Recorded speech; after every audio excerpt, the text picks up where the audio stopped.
Side చూస్తే అడగరు కదా అని చెప్పి నేను అటు సైడ్ చూస్తున్నాను. First of all big congratulations to the entire team Ken and gang. So super blockbuster కొట్టారు తమిళ్లో. 4 daysలో 30+ crores అంట. చాలా పెద్ద అచీవ్మెంట్ అది. సో అండ్ ఇక్కడ ఫిలిం రిలీజ్ చేస్తున్న Vineet and Sandeep.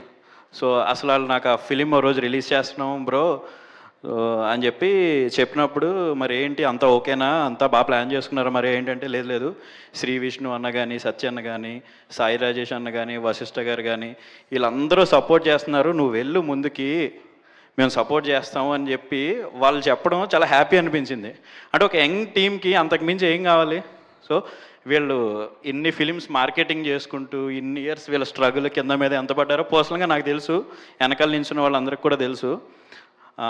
So congratulations Vineeth and Sandeep and Ken. So you're in very safe hands. So వాళ్ళు చాలా ఫిలిమ్స్కి బ్యాక్ బోన్ ఇక్కడ మార్కెటింగ్ అన్నిట్లో. So and I really loved one thing Ken and gang, that itself shows the spirit of the film. So ఒక gang అందరూ కలిపి, cinema ఎప్పుడు ఒకళ్ళ డ్రీమ్ కాదు, సో టీం అందరూ కలిపి చేసేదే సినిమా. సో ఆ సినిమా కెన్ అండ్ గ్యాంగ్ వేసుకుని చేయడం అనేది చాలా బ్యూటిఫుల్గా అనిపించింది. So and congratulations and good luck. Telugu audience, ఇందాక హజిత్ గారు చెప్పినప్పుడు తెలుగు ఆడియన్స్ చాలా బిగ్ హార్ట్. సో వాళ్ళు ఖచ్చితంగా ఈ ఫిల్మ్ని సపోర్ట్ చేస్తారు, పెద్ద హిట్ చేస్తారు.